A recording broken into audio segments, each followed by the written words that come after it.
નમસ્કાર વિદ્યાર્થી મિત્રો, ધોરણ 7 વિષય સામાજિક વિજ્ઞાન પાઠ 18 બજાર.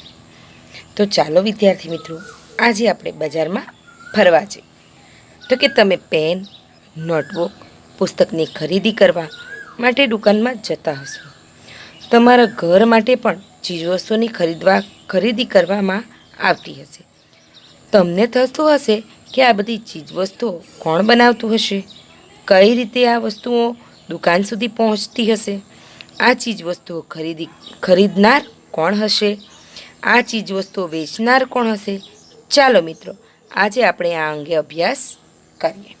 તો કે બજાર. તો બજાર કોને કહેવાય? તો કે ચીજવસ્તુઓનું વેચાણ કરતી દુકાનો જ્યાં હોય તે સ્થળ એટલે બજાર. બરાબર. ચીજ વસ્તુ આપણે જરૂરી બધી જ વસ્તુઓ હોય, ચીજ વસ્તુઓ તેનું વેચાણ કરતી દુકાનો જ્યાં હોય તે સ્થળને આપણે બજાર કહીએ છીએ. બજાર એટલે જ્યાં ખરીદનાર અને વેચનાર ભેગા થતા હોય તેવું સ્થળ. કોણ બે વ્યક્તિઓ ભેગા થાય છે? ખરીદનાર. આપણે ખરીદવા જઈએ છીએ અને જેની પાસેથી લઈએ છીએ તે વેચે છે, એટલે ખરીદનાર અને વેચનાર આ બંને શું થાય છે? ભેગા થાય. તેવા સ્થળને બજાર કહે છે. બરાબર વિદ્યાર્થી મિત્રો, બજાર કોને કહેવાય? વ્યાખ્યા પરીક્ષામાં પૂછી શકાય કે ચીજ વસ્તુનું વેચાણ કરતી દુકાનો જ્યાં હોય તે સ્થળ એટલે બજાર. બજાર એટલે જ્યાં ખરીદનાર અને વેચનાર ભેગા થાય તેવું સ્થળ. બજારમાં અનેક ચીજવસ્તુઓ વેચાતી હોય છે, જેમ કે શાકભાજી, ફળ, સાબુ, દંતમંજન, મસાલા, બ્રેડ, બિસ્કિટ, અનાજ, દાળ, ચોખા, કપડાં, પુસ્તકો, નોટબુક, પેન, પેન્સિલ, બૂટ મોજા, mobile phone, cycle, TV, fridge વગેરે યાદી બનાવીએ તો કેટલીય લાંબી યાદી તૈયાર થાય. આવી અનેક ચીજવસ્તુઓ આપણે બજારમાં જઈને ખરીદીએ છીએ. બરાબર. આવી બધી વસ્તુ આપણે ક્યાં જઈને ખરીદીએ છીએ? તો કે બજારમાં જઈને ખરીદીએ છીએ. તો કે આ બજારના પણ કેટલાક પ્રકારો છે. તો કે બજારના પ્રકાર, આપણે રોજબરોજની ચીજ વસ્તુઓની ખરીદી અલગ અલગ બજારમાંથી કરીએ છીએ, જેમ કે આપણી આસપાસની મોહલ્લા બજાર, સાપ્તાહિક બજાર કે ગુજરી બજાર, મોટા મોટા શોપિંગ કોમ્પ્લેક્સ અને શોપિંગ મોલ, નિયંત્રિત બજાર અને ઓનલાઈન બજાર. તો કે આ બજારો વિશે આપણે જોવાના છે. તો પહેલું જોઈએ મોહલ્લાના બજારો. તો કે આ દુકાનમાં વિવિધ ચીજવસ્તુઓ ગ્રાહકને દેખાય તે રીતે ગોઠવેલી હોય. બરાબર. મોહલ્લા બજારમાં શું છે કે બધી ચીજવસ્તુઓ કેવી કે આવી રીતે જો ચિત્રની અંદર બતાવેલું છે કે વ્યક્તિઓને દેખાય, એટલે કે ગ્રાહક જે લેવા જાય, બરાબર ને, તેને બધી વસ્તુઓ દેખાય તે રીતે ગોઠવેલી હોય. આપણે આપણા રોજિંદા ઉપયોગની વસ્તુઓ આપણી આસપાસની દુકાનમાંથી ખરીદીએ છીએ. બરાબર. જેમ કે ડેરીમાંથી દૂધ, દહીં, છાશ, કરિયાણાની દુકાનમાંથી તેલ, મસાલા અને ગૃહ વપરાશની ચીજ વસ્તુઓ, સ્ટેશનરીની દુકાનથી પેન, પેન્સિલ, નોટબુક, પુસ્તકો વગેરે, અને દવાની દુકાનેથી દવાઓની ખરીદી કરીએ છીએ. તેમજ રસ્તાની આજુબાજુની નાની દુકાન કે રેકડીઓમાંથી ફળ, શાકભાજી કે વાર તહેવારે રમકડા, પતંગ કે અન્ય વસ્તુઓ ખરીદીએ છીએ. આ બધા મોહલ્લાના બજારમાં હોય છે. ત્યાર પછી છે કે આ દુકાનો આપણા ઘરની આજુબાજુ હોય છે. આપણી જરૂરિયાતના સમયે દિવસ દરમિયાન ગમે ત્યારે ખરીદી કરી શકીએ છીએ. આ દુકાનદાર તેમના નિયમિત ગ્રાહકોને ઉધારથી પણ વેચાણ કરે છે. બરાબર. આ મોહલ્લાનું બજાર છે, એટલે કે આપણે ગમે તે સમયે જઈએ તો ખુલ્લું હોય છે, ગમે ત્યારે લઈ શકીએ છીએ દિવસ દરમિયાન. બરાબર. અને આપણા ઘરની આજુબાજુ એ આવેલું હોય છે. અને દુકાનદાર એના જે નિયમિત ગ્રાહક છે, કાયમ એક જ દુકાનથી લેતા હોય તો તેને તે ઉધાર પણ આપે છે. હવે છે બજારનો બીજો પ્રકાર, એટલે કે ગુજરી કે સાપ્તાહિક બજાર. સાપ્તાહિક બજાર કોઈ એક નિશ્ચિત દિવસે જ ભરાતી હોય છે, એટલે કે અઠવાડિયા દરમિયાન. બરાબર. એને સાપ્તાહિક બજાર કહે છે, એટલે કે અઠવાડિયા દરમિયાન કોઈ એક નિશ્ચિત દિવસે જે ભરાતી હોય છે તેને સાપ્તાહિક બજાર કે અઠવાડિક બજાર કહેવાય. કેટલાક લોકો એને શું કહે છે? હાટ પણ કહે છે. બરાબર ને. આપણે જાણીએ કે દર રવિવારે આપણે ત્યાં રવિવારી બજાર ભરાય છે. તે રીતે અહીંયા ઉદાહરણ આપેલું છે કે દર શનિવારે આ બજાર ભરાતી હોય તેને શનિવારી બજાર કહે છે. બરાબર. આપણે નવસારીની અંદર આપણે જાણીએ છીએ કે દર રવિવારે રવિવારી બજાર ભરાય છે, એટલે કે સપ્તાહમાં એકવાર. નિશ્ચિત કરેલા દિવસે જ ભરાતી હોય તેને સાપ્તાહિક બજાર કહેવાય છે. વેપારીઓ દિવસ દરમિયાન તેના વેચાણની ચીજવસ્તુઓ લાવે છે એ બજારમાં અને સાંજ સુધીમાં દુકાન સંકેલીને જતા રહે છે. બીજા દિવસે કોઈ બીજી જગ્યાએ જઈને ત્યાં દુકાન લગાવે છે. દેશભરમાં અનેક જગ્યાએ આવા બજારો હજારો બજાર લાગે છે જેમાં લોકો પોતાની રોજબેરોજની ચીજવસ્તુઓ ખરીદે છે. જરૂરિયાત ઘણી વસ્તુઓ એક જગ્યાએથી જ મળી રહે છે. જરૂરિયાત હોય આપણે તો ઘણી બધી વસ્તુ આપણને એક જગ્યાએથી મળી રહે છે. નાના વેપારીઓ તેમજ કારીગરોને રોજગારી મળી રહે છે. વેપારીને દુકાનનું ભાડું, વીજળી, વેરો, કર્મચારીનો પગાર વગેરે ખર્ચ થતો ન હોવાથી ચીજવસ્તુઓ સસ્તા ભાવે વેચી શકે છે. બરાબર. આવી રીતે સાપ્તાહિક બજાર, અહીંયા જો તમે ચિત્રમાં આપેલું છે, આવી રીતે સાપ્તાહિક બજાર જે રીતે કરવામાં આવે અઠવાડિયામાં એકવાર, તો એ લોકોએ દુકાનનું ભાડું કે વીજળી કે વેરો, કોઈ કર્મચારીને પગાર પર રાખવો નહીં, એટલે કે પગાર ચૂકવવાનો નથી, એ બધો ખર્ચ થતો નથી. તેથી આવી બજારની અંદર આપણને વસ્તુ કેવી મળે છે? સસ્તા ભાવે મળે છે. પછી છે શોપિંગ કોમ્પ્લેક્સ અને મોલ. તમે શોપિંગ મોલ જોયો, બરાબર ને? અહીંયા ચિત્રની અંદર આપેલા છે. તો કે આપણી આસપાસની દુકાનો અને સાપ્તાહિક બજાર સિવાય મોટા શહેરોમાં બીજા બજારો પણ હોય છે. આપણે જાણીએ છીએ કે આપણી આસપાસની દુકાન છે, સાપ્તાહિક બજારો છે, તે સિવાય શહેરની અંદર બીજા ઘણા બજાર છે કે એક જ બિલ્ડિંગમાં એકસાથે કેટલી અલગ અલગ પ્રકારની દુકાન હોય જેને શોપિંગ કોમ્પ્લેક્સ કહે છે. બરાબર. બિલ્ડિંગ એક જ હોય અને અલગ અલગ પ્રકારની દુકાન બધું જ મળી રહે અલગ અલગ, જેને શોપિંગ કોમ્પ્લેક્સ કહે છે. મોટા શહેરોમાં બહુમાળી ઇમારતમાં અલગ અલગ માળ પર અલગ અલગ પ્રકારની વસ્તુઓ મળતી હોય છે. મોટા શહેરોની અંદર બહુમાળી મકાન એટલે કે ઘણા બધા માળોવાળા એપાર્ટમેન્ટ હોય, એની અંદર અલગ અલગ માળ ઉપર અલગ અલગ પ્રકારની વસ્તુઓ મળે છે જેને મોલ કહેવામાં આવે છે. તેને શું કહેવાય? મોલ. જેમાં આપણને નાની મોટી કંપનીના બ્રાન્ડેડ અને બ્રાન્ડ વિનાની વસ્તુઓ મળી જાય છે. મોટી કંપનીઓ જાહેર ખબરો દ્વારા ઊંચી ગુણવત્તાની જાહેરાતો કરીને આ બ્રાન્ડેડ વસ્તુ ઊંચા ભાવે આવા મોટા શોરૂમમાં વેચતી હોય છે. જાહેર ખબરો આપે અને ઊંચી ગુણવત્તાની જાહેરાત કરીને શું કરે છે એ બ્રાન્ડેડ કંપનીઓ? કે ઊંચો ભાવ લેવા માટે આવા મોટા શોરૂમમાં તે વેચતી હોય છે, જેની કિંમતો વધુ હોવાથી અમુક લોકો જ આવી વસ્તુઓ ખરીદી શકે છે. ગ્રાહકને કેન્દ્રમાં રાખીને દુકાનો સજાવવામાં આવે છે. વિવિધ બ્રાન્ડની અનેક વસ્તુઓ એકસાથે વેચાતી હોય છે જેથી ગ્રાહકને પસંદગીની તક રહે છે. આમાં એક જ બ્રાન્ડ, બરાબર, એક જ બ્રાન્ડની વસ્તુ નથી વેચાતી પણ વિવિધ બ્રાન્ડની, બરાબર, અલગ અલગ પ્રકારના. એટલે કે એક શેમ્પૂ આપણે સનસિલ્ક લીધો તો બીજો વાટિકા છે, ક્લિનિક પ્લસ છે, એટલે અલગ અલગ બ્રાન્ડની વેચાય છે. તે રીતે બીજી ઘણી બધી વસ્તુઓ.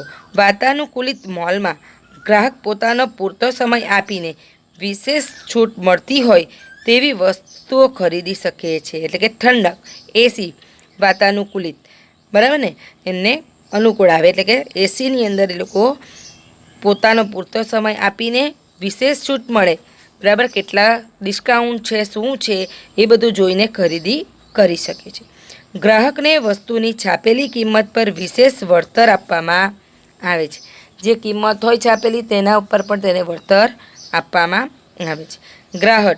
ગ્રાહક કાઉન્ટર પર રોકડ, ક્રેડિટ કાર્ડ કે ડેબિટ કાર્ડ, નેટ બેન્કિંગથી ચૂકવણું કરી શકે તેવી વ્યવસ્થા હોય છે. બરાબર. આવા શોપિંગ મોલ, શોપિંગ કોમ્પ્લેક્સ કે મોલની અંદર આપણે જોઈએ તો આપણે રોકડા પણ આપી શકીએ. આવા બજારની અંદર આપણે કાઉન્ટર પર બધી વસ્તુ ખરીદાઈ જાય પછી છેલ્લે કાઉન્ટર પર જવાનું હોય તો ત્યાં બધી વસ્તુઓનું બિલ બને છે. ત્યાં આપણે રોકડ પણ આપી શકીએ, એટલે કે આપણી પાસે કેશ હોય તો કેશ આપી શકીએ, ક્રેડિટ કાર્ડ અથવા ડેબિટ કાર્ડ આપી શકીએ, અથવા નેટ બેન્કિંગથી પણ ચૂકવણી કરી શકીએ છીએ. હવે આવે છે નિયંત્રિત બજાર, એટલે કે માર્કેટ યાર્ડ. આપણે એપીએમસી કહીએ. આપણા નવસારીની અંદર પણ એપીએમસી છે. ક્યાં? તો કે વિરાવર પાસે, બરાબર ને? એટલે કે તે માર્કેટિંગ યાર્ડ છે. માર્કેટિંગ યાર્ડ નિયંત્રિત બજાર કહેવાય. કૃષિની સફળતામાં સારું ઉત્પાદન મેળવવા ઉપરાંત સારી બજાર વ્યવસ્થા હોવી પણ એટલી જ જરૂરી છે. ખેતરની અંદર પાક સારો પાકે, ઉત્પાદન સારું થાય પણ બજાર વ્યવસ્થા સારી ન હોય તો, એટલે કે આઝાદી પછીના તબક્કામાં ખેત ઉત્પાદનના વેચાણની ચોક્કસ વ્યવસ્થા ન હોવાના લીધે ખેડૂતોનું શોષણ થતું હતું. તે રોકવા માટે સરકારે નિયંત્રિત બજાર એટલે કે માર્કેટિંગ યાર્ડ ખેતીવાડી ઉત્પન્ન બજાર સમિતિની વ્યવસ્થા કરી. ખેડૂત પાક વેચાણમાં ગેરરીતિઓનો ભોગ ન બને અને તેમને ખેત ઉત્પાદનના વાજબી ભાવો ઉપજે અને તે જ રીતે તેઓ આર્થિક સમૃદ્ધ બને તે માટે ગુજરાતના વિવિધ તાલુકા મથકે ખેતીવાડી ઉત્પન્ન બજાર સમિતિઓની સ્થાપના કરવામાં આવેલ છે. બરાબર, ક્યાં કરવામાં આવે છે તેની સ્થાપના? તો કે ગુજરાતના વિવિધ તાલુકા મથકે, બરાબર, ત્યાં કરવામાં આવે છે. અંડરલાઈન કરજો. ખેડૂતોની ખેત પેદાશોનું જાહેર હરાજીથી વેચાણ કરવામાં આવે, ત્યાં હરાજી થાય, ભાવ જેનો સારો ત્યાં મુકાય. વેપારીઓનું નૈતિક ધોરણ જળવાય છે. ભાવ નિર્ધારણમાં પારદર્શિતા વધે છે.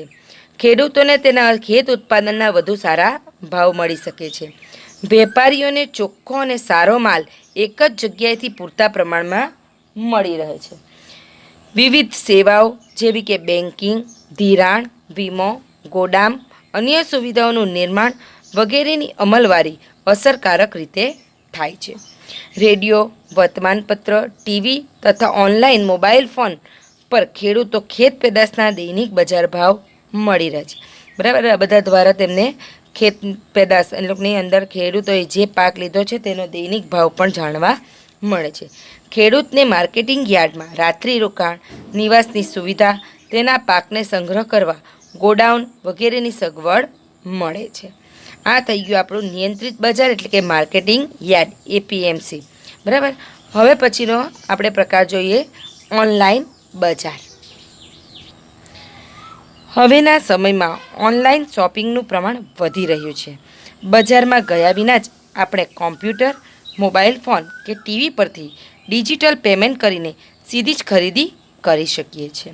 બરાબર ને, આપણે મોબાઈલથી, કોમ્પ્યુટરથી કે ટીવીથી, બરાબર, આપણે પેમેન્ટ કરીએ ડિજિટલ અને તેના દ્વારા આપણે સીધી ખરીદી કરી શકીએ છીએ. ઓનલાઈન શોપિંગ માટે અનેક કંપનીઓ ગ્રાહકને સીધું જ વેચાણ કરતી હોવાથી વધુ વળતર આપીને બજાર કરતાં સસ્તા દરે વસ્તુઓ વેચી શકે છે. ગ્રાહકના ઘર સુધી ચીજવસ્તુઓ સીધી જ પહોંચી શકે છે, જેના લીધે તેનો ઉપયોગ વધુને વધુ થઈ રહ્યો છે. તમે પણ ઓનલાઈન ખરીદી કરી જ હશે. આમ હવે બજાર આપણા ઘરમાં કે આપણા હાથમાં આવી ગયું છે એમ કહી શકાય. ઓનલાઈન ખરીદીમાં સાવચેતી રાખવી જરૂર છે. અન્યથા છેતરપિંડીનો ભય રહે છે. બરાબર, હવે જોઈએ આપણે બજારની આજુબાજુ. તો કે આપણે ચીજ વસ્તુઓ ખરીદવા જઈએ છીએ, આવા વિવિધ પ્રકારના બજાર વિશે અભ્યાસ કર્યો. તમને થતું હશે કે આ બધા દુકાનદારો તેમની દુકાનો માટેનો માલ સામાન ક્યાંથી ખરીદતા હશે? ચીજ વસ્તુનું ઉત્પાદન કારખાના, ગૃહ ઉદ્યોગ, ઘરો અને ખેતરોમાં થાય છે. પરંતુ આપણે સીધા જ કારખાના કે ખેતરમાંથી ચીજવસ્તુઓ ખરીદતા નથી. બરાબર, ચીજવસ્તુનું ઉત્પાદન ક્યાં થાય? કારખાનામાં થાય કે ઘરમાં થાય, બરાબર, ખેતરમાં થાય. પણ આપણે વસ્તુઓ લેવા ક્યાં જવું પડે? તો કે બજારમાં. સીધા આપણે કારખાના કે ખેતરમાં જતા નથી. જે વેપારી મોટા પ્રમાણમાં ખેતર અને કારખાના કે ઘરોમાં ઉત્પાદિત થતો માલ સામાન ખરીદે છે તેમને જથ્થાબંધ વેપારી કહે છે. બરાબર, વિદ્યાર્થી મિત્રો ધ્યાન આપજો, આ વ્યાખ્યા પરીક્ષાની અંદર પૂછી શકાય. જથ્થાબંધ વેપારી તો કે જે વેપારી મોટા પ્રમાણમાં ખેતર અને કારખાના કે ઘરમાં, બરાબર, આ ત્રણ વસ્તુ કીધું, ખેતર, કારખાનું કે ઘર, આમાં બનેલી વસ્તુઓ છે એટલે કે ઉત્પાદિત થતો માલ સામાન ખરીદે છે તેમને જથ્થાબંધ વેપારી કહે છે. મોટા પ્રમાણમાં, બરાબર, તેઓ આ માલ સામાન નાના વેપારી કે દુકાનદારોને વેચે છે. આમ આ ખરીદી અને વેચાણ કરનાર બંને વેપારી જ હોય છે. આપણે જે દુકાનદાર કે વેપારી પાસેથી વસ્તુ ખરીદીએ છીએ તે છૂટક વેપારી કહે છે.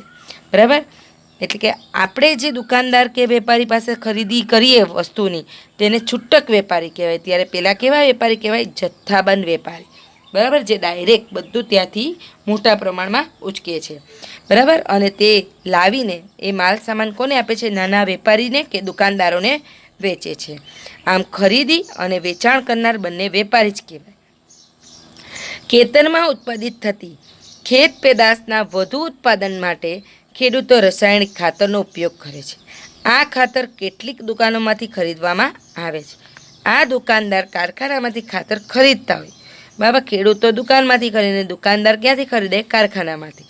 આવી જ રીતે મોટરકારમાં વપરાતા વિવિધ ભાગ નાના નાના કારખાનામાં બનતા હોય છે. કારની કંપનીઓ તેને ખરીદીને તે ભાગોને જોડીને કાર બનાવે છે. તેને બનાવેલ મોટર કાર આપણે શોરૂમમાંથી ખરીદતા હોઈએ છીએ. આમ આપણી આસપાસ અનેક ચીજવસ્તુઓ બનાવીને તેનું ખરીદ વેચાણ થતું હોય છે, જેનાથી આપણે અજાણ હોઈએ છીએ. બરાબર. હવે આવે છે બજારમાં સમાનતા. તો કે આપણે આપણી આસપાસ બજાર વિશે જાણ્યું. કારખાના કે ખેતરમાં ઉત્પાદિત થયેલા માલ સામાન વેચનાર અને છેલ્લે એને ખરીદનાર ગ્રાહકો વચ્ચે બધા વેપારીઓ છે.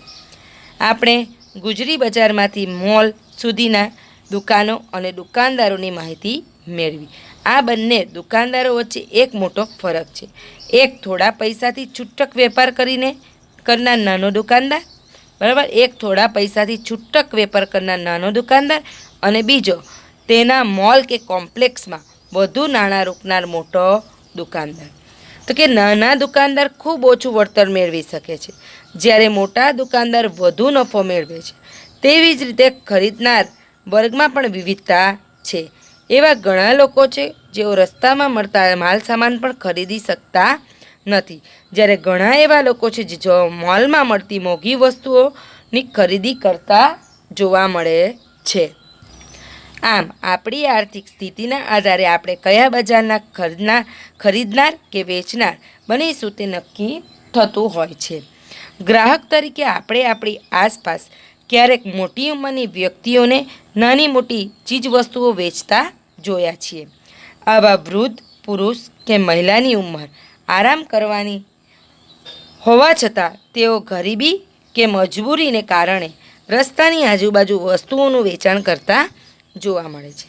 આવા સમયે આપણે દુકાન કે મોલમાંથી વસ્તુ ખરીદવાને બદલે આવી જરૂરિયાતવાળી વ્યક્તિ પાસેથી વસ્તુ ખરીદીને તેને મદદરૂપ બનવું જરૂરી છે. એટલે અહીં સમજાવવામાં આવે છે કે મજબૂર વ્યક્તિઓ છે, જે ગરડા છે, બરાબર, વૃદ્ધ મહિલા હોય, વૃદ્ધ પુરુષ હોય, તેઓ શું કરે છે? રસ્તાની આજુબાજુ બેસીને વેચાણ કરે.